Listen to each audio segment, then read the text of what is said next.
Good morning, guys. Jake T's latest Mustang automotive news. I just bought a 2021 Mustang Mach 1. I previously had a 2015 Mustang GT, had that car for 7 years. Let's compare the 2015 Mustang GT Performance Package to the Mustang Mach 1 handling package.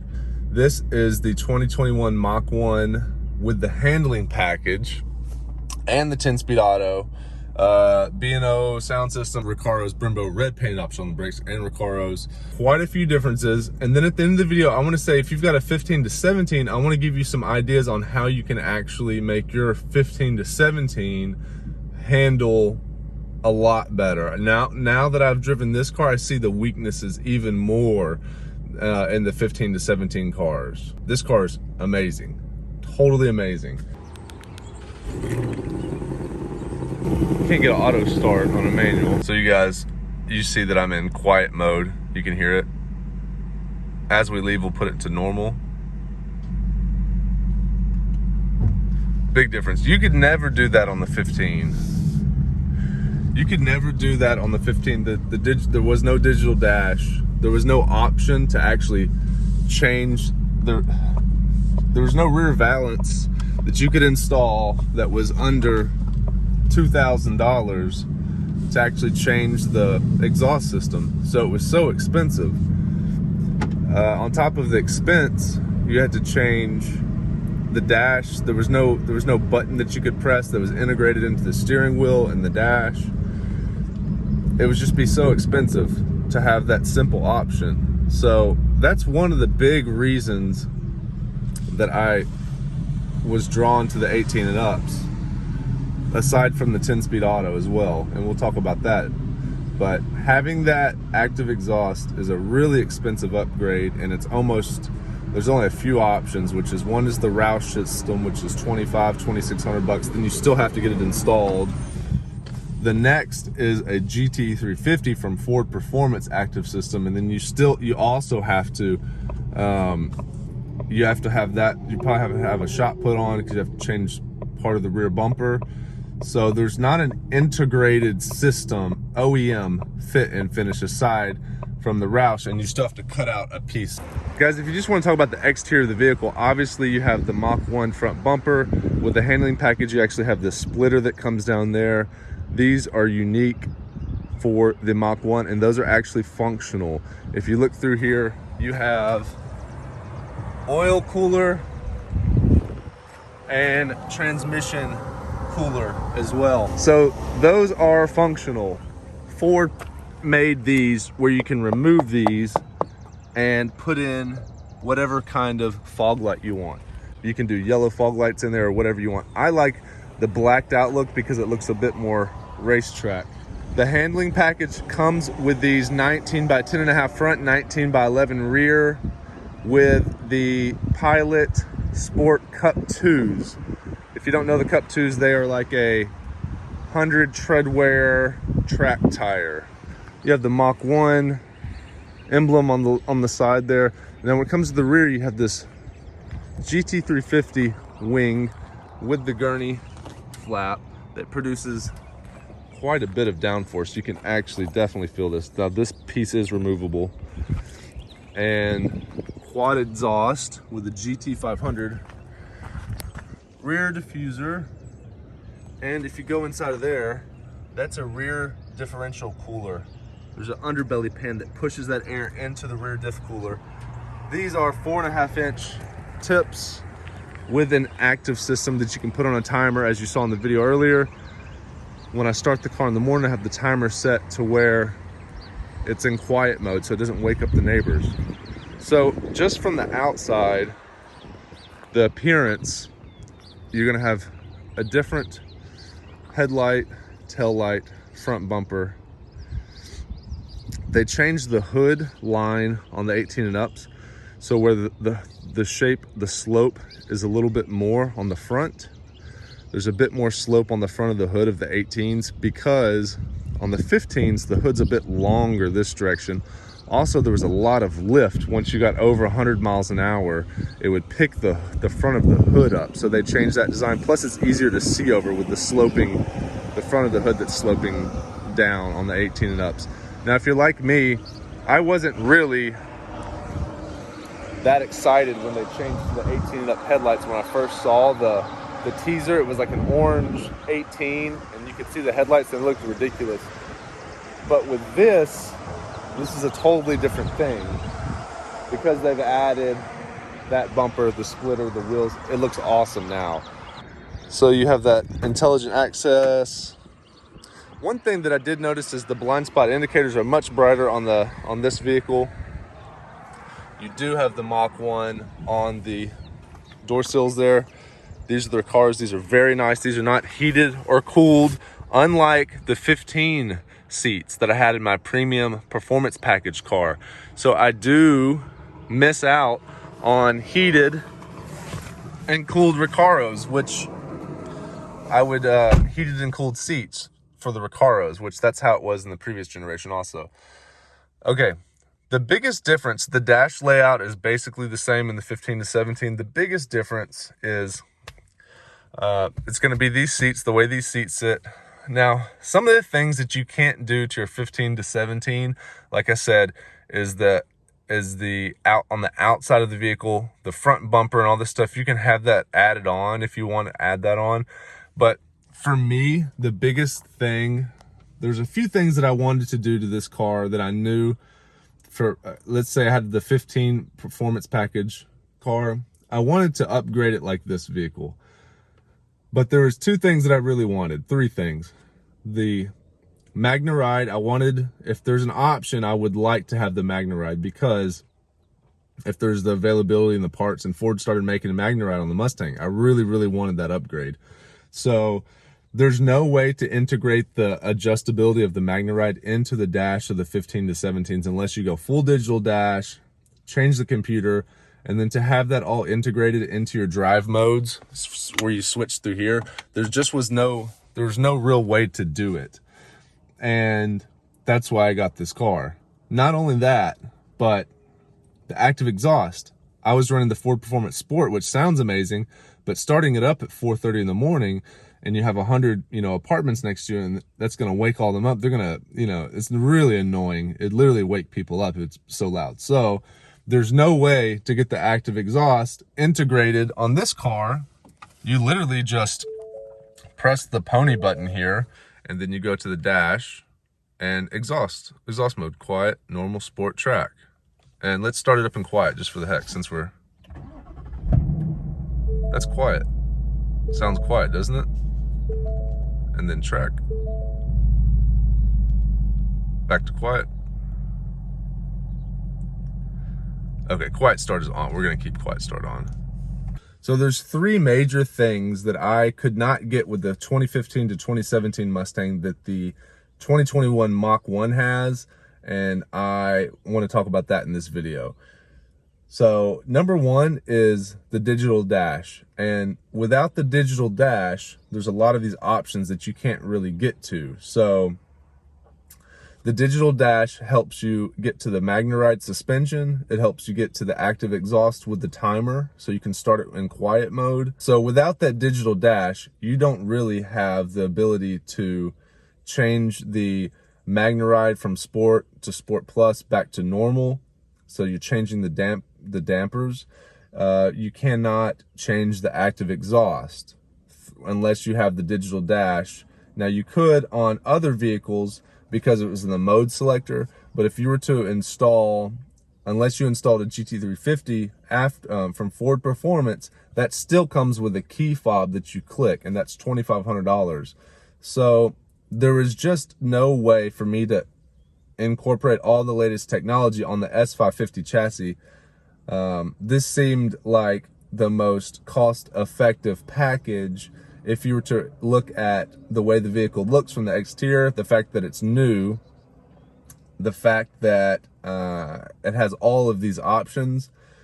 It just seemed like a bargain, actually. It seems like an expensive Mustang, the Mach 1. People say it's a parts bin vehicle, but if you look at what it actually is, how it drives, how it sounds, how it looks, this is actually a good value. Now, I could have taken $20,000 and put it into my Mustang and had a Whipple charged 2015. And I will tell you how to make your 2015 handle like similar to, it's not going to have MagneRide, but it will be similar in regards to how it can feel if you do the right things to it. Let me just start off by saying I really did like the 2015 Mustang GT that I had, but I never fell in love with it because I first started off with this is going to sound really goofy, but I started off in a Fiesta ST, and that was a very special driver's car. If you don't know, go drive one, you'll fall in love with it. The Mustang from 2015 with the performance package felt, I'll just go ahead and say it felt floaty. It was a bit floaty in the suspension. Other than that, it was not bad, aside from the manual transmission was a bit clunky. You could hear the rear end clunk a bit, and it wasn't exciting to drive.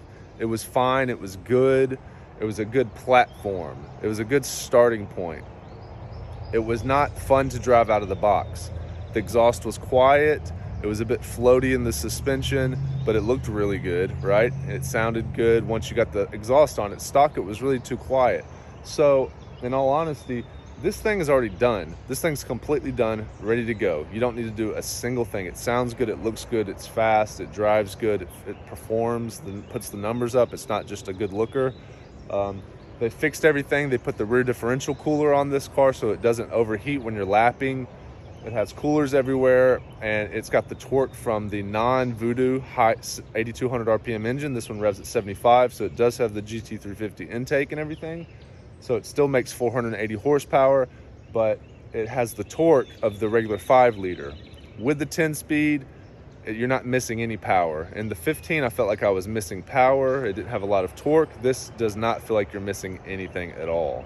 So guys, the reason I upgraded was because there's basically those three things. It's the digital dash, which incorporates the active exhaust plus the MagneRide, and then you have the 10-speed automatic transmission and the upgraded motor, which is another, I think, 25 horse. It goes from 435 to 460, and then with the Mach 1 it goes up to 480, and it's a 12-to-1 compression ratio engine. A lot of guys are doing E85 tunes with the 10-speed automatic, and they're super fast, outrun Hellcats and stuff like that. So you don't, that 12-to-1 motor makes a lot of power. So those are the basic points of making it worth the upgrade to me.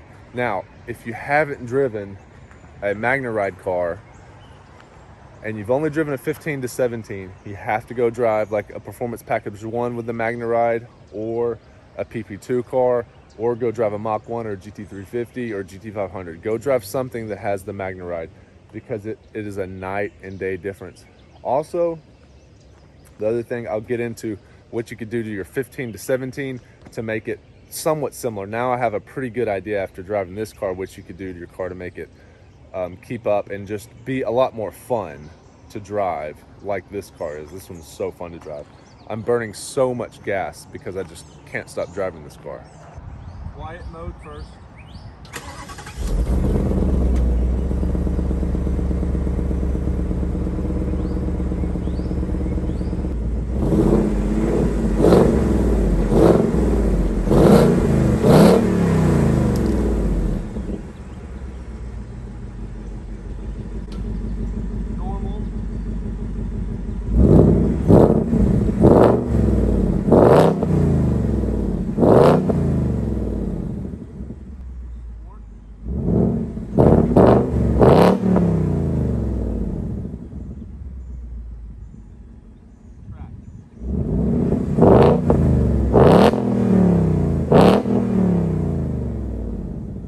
The next thing I'm waiting for on this vehicle is the Fender Flares. So I've already got rock chips on the front. You're not gonna have to worry about that on your 2015 and 2017 because you have normal wheels and tires and the offset isn't crazy. On these big offset wheels, 10.5 front with a 25, I can't remember the offset, it's really wide with the Cup 2. The Cup 2s literally take the gravel. Me and my dad were driving the other day and a piece of gravel flew into our lap from the outside. So there's tons of gravel that gets stuck to the car. It actually throws it into the car with you. I've seen pieces of gravel on the wing. So this paint is getting peppered without those Fender Flares. And you should probably put a ceramic coating on the car also because it's gonna get peppered with all that. So, okay, so we just put the car into my mode. You just press the pony button, my mode, show status, and it'll just show you the gauges. So I've got it in sport, which means it's not in drive, it's down in S, which changes kind of the shifting patterns. It will downshift for you automatically when you hit the brakes. Exhaust is in normal, kind of quiet. Suspension normal, steering normal. And let's just take it out for a little drive and I'll show you. That's just light throttle. And that's kind of how the transmission shifts, and I love it. I love this 10-speed auto. I love listening to it go through the gears. I love the exhaust change, the notes change as it hits the gears. It actually lurches you forward as it shifts through the gears, bah, bah, and you can feel it pushing you. So it gives you a little drama. You know, it's probably not 100% necessary, but it makes it fun. So maybe it is necessary. So that's the fun part about the auto, is it's fun. It pushes you through the gears. A lot of people, I've driven manual transmissions for the longest time, and the Mustang was not the funnest from 15 to 17. Now in the Mach 1, you actually get a Tremec transmission. The Tremec I would like to drive. So maybe me and Xander can drive each other's cars and give it a go on the Tremec, and he can drive mine and see what he thinks. But I did not like the MT82 and the Mustang. It did not make it the most fun vehicle. So the 10-speed is actually fun. I know you guys aren't going to believe it. The guys that have driven it, that are a 10-speed fan, will believe it. I know it's a diehard manual enthusiast, but I'm not. I'm over it. I like a manual car, probably for a road course might be better, or there's certain situations where you just really want to rip manual transmission, but this is not it.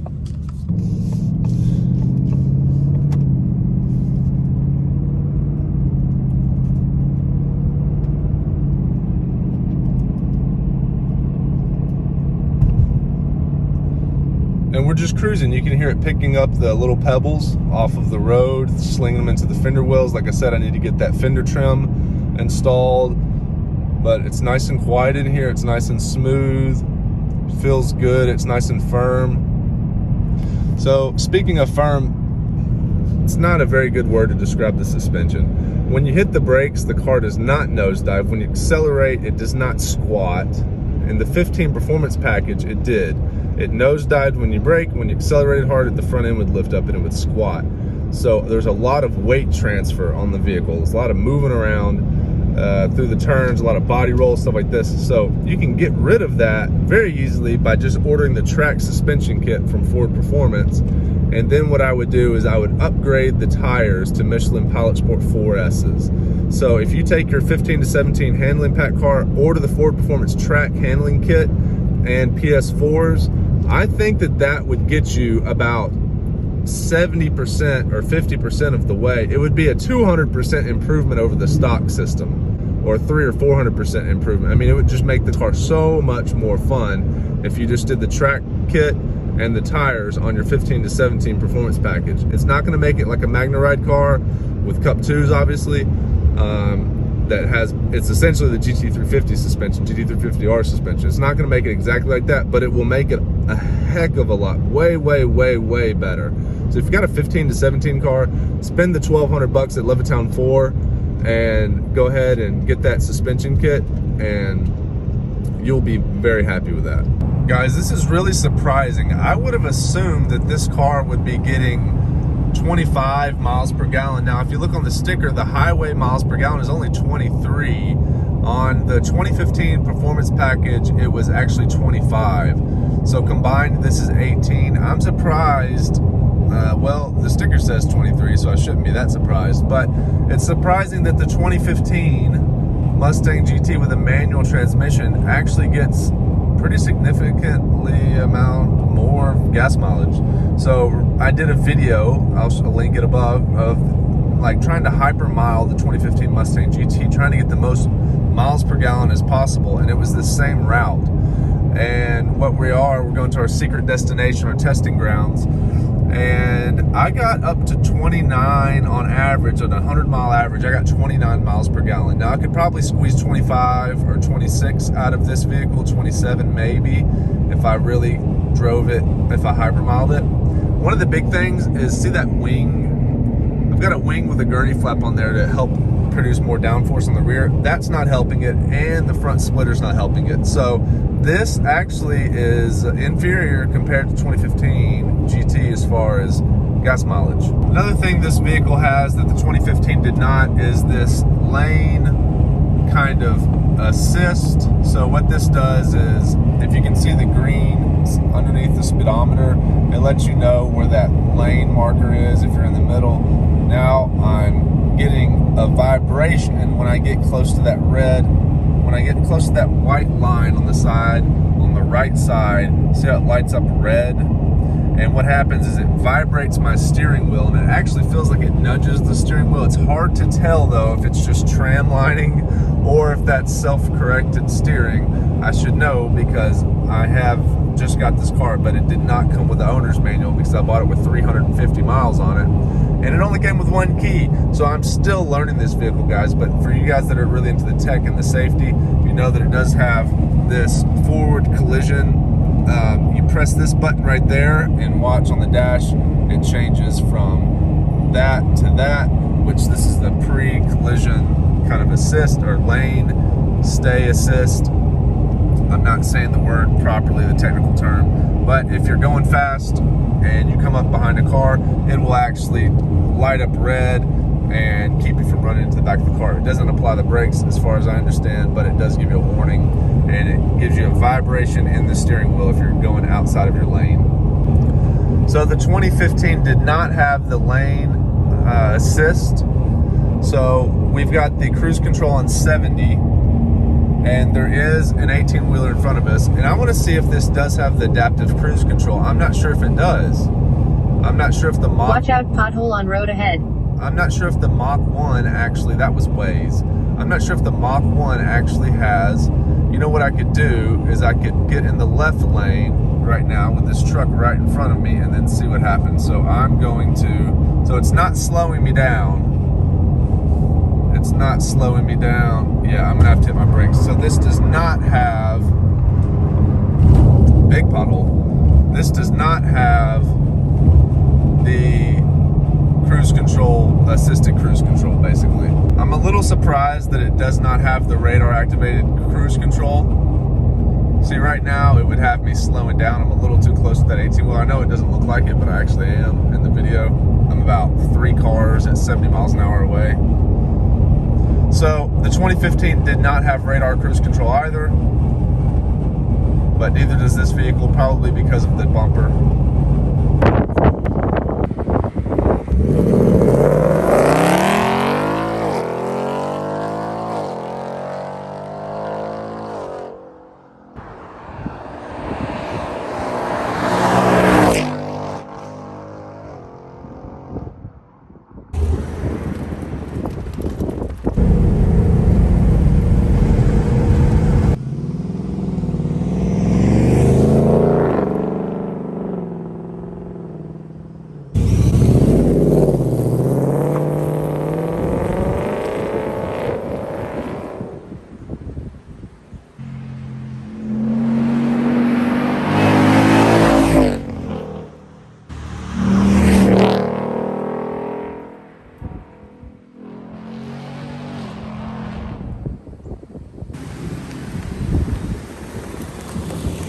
Guys, there's actually so much to this car that's different. It's hard to even go into all the specific details, so I'm gonna break it down and just talk about, first, let's talk about the exhaust system. On the 2015 Mustang GT, it had a single outlet exhaust system that was really quiet from stock. That was one of the major complaints.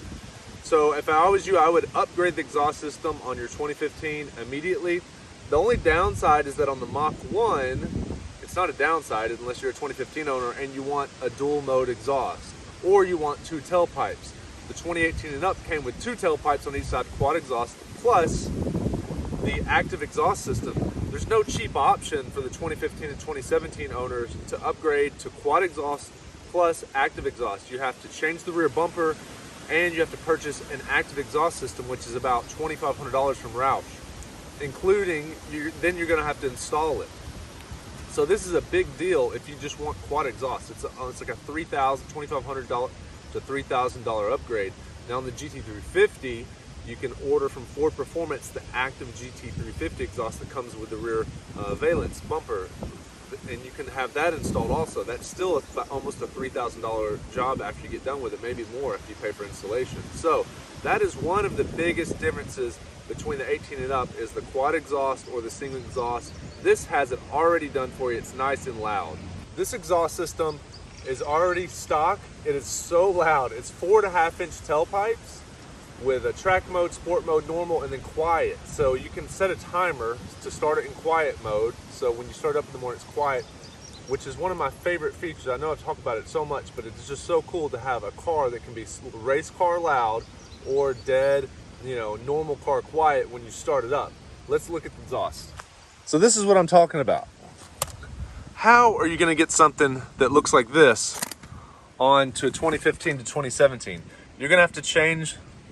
See, but this is all functional, guys. This is another thing about the 2021 Mach 1. I don't know if you can see. That's a rear differential cooler that is designed for that air to get shoved up under there and go through the rear diff cooler. Now, one of the problems is, see those rocks? This thing picks up so much rocks that you have to clean this thing out. I'm also on these country back roads. This stock exhaust sounds so good. There's no way you're gonna be able to get a 15 to 17 car to look like that unless you add the RTR bumper or GT500 look-alike, and that's like a $3,000 job. That's all I'm saying. It's very expensive if you want the active. Guys, the next thing we can talk about is the suspension. 2015, 2017 base performance pack car versus the 2021 Mach 1. So the performance package 15 to 17 cars actually had about a 198 or 200, unless I'm wrong, factory spring rate on the front, okay? And unless I'm wrong, on the 2021 Mustang Mach 1 handling package, those are similar actually rates, spring rates. Now, this has MagneRide. The 2015, 2017 performance package cars do not have MagneRide. There's an upgrade I suggest for you guys. For the, you know, you can't add MagneRide to 15 to 17.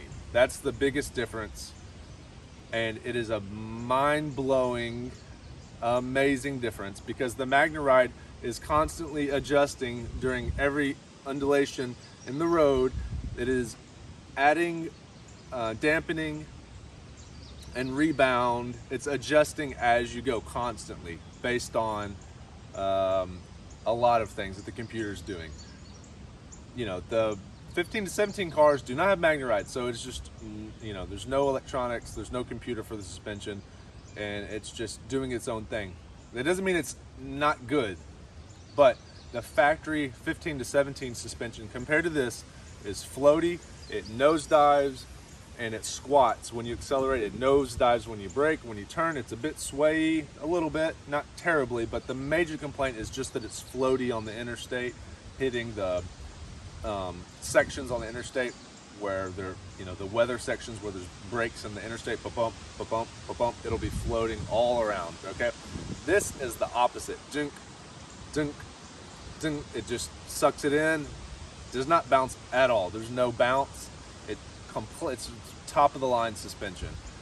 So if I was going to upgrade the 15 to 17 suspension, what I would do, I would get the Ford Performance Track Kit. That's what I was gonna do. You can get it at Levittown Ford for about $1,300. If they're out of stock, try Lipa Performance. Jared will hook you up over there. So for this car, the biggest difference is you have a solid rear sway bar on the handling package cars. On the non-handling package cars, you do not. On the handling package cars, you have different spring rates, and then you have the computer suspension tune different for those spring rates, and the solid rear sway bar on the handling package cars. So for the 15 to 17s, that was a comparison of the non-handling package to the handling package Mach 1s. 15 to 17 cars, you get the Ford Performance Track suspension. That includes stiffer springs, sway bars, and the Ford Performance shocks, struts, dampers, okay? Non-magnetic ride, obviously. and then go get a good alignment from a tuning shop that knows how to road race. Now, you probably don't want a road race alignment on your street car, but you will get some camber. Is when you lower the car, it will camber in. But if you'd like a more aggressive car, it'll wake the car up completely for the 2015 and 2017 cars to get the Ford Performance Track Package. So that maybe you'll have, you know, $1,600, $1,700 if you pay someone to do it. If you can do it yourself, you can get out of there for about $1,300. So for the 15 to 17 car, to upgrade it to make it good, the biggest weak points would be the suspension. Then I would change out the tires to PS4 tires, so Ford Performance Track suspension, Pilot Sport 4 tires, and you can go a bigger wheel if you'd like to. I would upgrade the exhaust system, Ford Performance Sport, or you can just do an X-pipe with some mufflers, whatever you want to do. I had the Ford Performance Sport. If you'd like to hear that, you can check out my other videos. I'll link that. This comes factory, loud as you want it to be, quiet as you want it to be. This is perfect exhaust system for me. Quad pipe, it looks good. It's already done. So on the 15 to 17s, I'd just say the way that it looks, the single exit, I'd prefer the quad. I'd prefer the exit, the active, and then I would also prefer that it looked better, it was louder, and it was active. But you can't do the active, so let's just say you're gonna put $1,500 into the exhaust. I know it's expensive. $1,500 in parts in the suspension, $1,200 parts in the exhaust. Tires are going to be, you know, $1,500 probably as well. So to upgrade the power to make it close to the Gen 3 Coyote, 460 horsepower. The 15 to 17s had 435 horsepower. So I would, after you do the exhaust, maybe you'll get 10 horsepower, maybe flywheel. Then I would do the Ford Performance Stage 2 kit. So that comes with GT350 throttle body, air intake, and a tune. That will bump up your horsepower similar to the Gen 3. It's not going to be exactly the same. You're not going to have that extra compression, but it will give you a little bit more power. Add that with the exhaust, add that with the suspension, and then you're going to have and the tires, you're going to have a completely different car than what you purchased. The Performance Package 1, those are the things that I would do to upgrade. You're basically taking parts from the GT350 and putting it onto your 15 to 17. You're not going to have active exhaust or the quad pipes or the Magna Ride. You're not going to be able to go through the dash and change your settings, but that's a great way to upgrade your 15 to 17 to make it drive more like a driver's car. That was the biggest difference between this car and the 15 to 17 Performance Package. The 15 to 17 Performance Package, the way that it comes stock, is not a driver's car. It's almost like it's just the beginning. You know, it's not a Ford performance vehicle, it's just a GT. The original Performance Package is not a real Ford performance vehicle. You know, the PP2 and the 18 and ups, that was a real driver's car. Then they took it further with a GT350, and then they took those GT350 parts and then they put it on this car. And then this car is all the parts and pieces that they've learned from the GT350R, GT350, GT500, and they've put it on this vehicle, and they have completely figured it out. They know exactly what they're doing. It drives so good. It's fun to drive. So the main thing about the 15 to 17 Performance Package cars, I didn't just love driving it, and I know exactly why I would have loved the car. It's just there's just a few things that would have made it to where I would have loved it. And I wish that I would have done these few things before I sold the car. I wish that I would have done the track package from Ford Performance, got a good alignment and the Pilot Sport 4 tires, and driven the car like that, because that makes or breaks that car, and it's going to make it a much more fun car. The exhaust system, the tires, the track suspension, the GT350 intake and tuned throttle body, that would have been a great upgrade.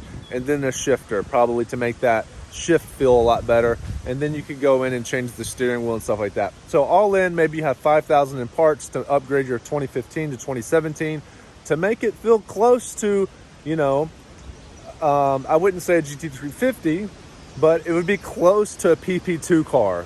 So if you're going to rank them, Performance Package 1, Performance Package 2, GT350, And then the Mach 1 actually goes between the PP2 and the GT350, but it actually lapped around faster than the GT350R on a different day, but let's just say it's about roughly the fast, even though it was faster at the track. Let's just say it's just driver error and it's just different day.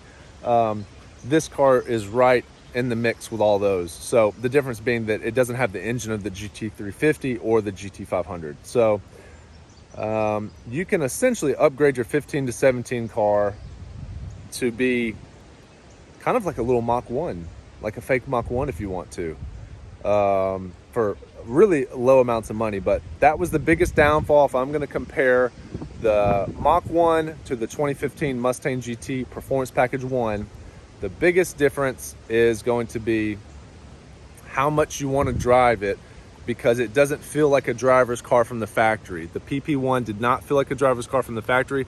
It really needed that sports suspension, which was stiff and not floaty. Needs a little bit better tires. Needed an exhaust. When you start it up, you hear it. And that's just to get started. That's enough to really make it a lot more fun for not that much more money. Guys, if this was helpful on helping you upgrade your 15 to 17 car, or just to learn about the Mustang Mach 1, this is my 2021 Mustang Mach 1 handling package. I'm gonna be pumping out a lot of content for you guys. I'm in love with this car and I wanna share it with everyone. And if this was helpful for you and you'd like to ask me a question in the comment section, I'd be happy to do a video for you. And in return, do a video based on your questions and provide you guys some content on whatever your questions are.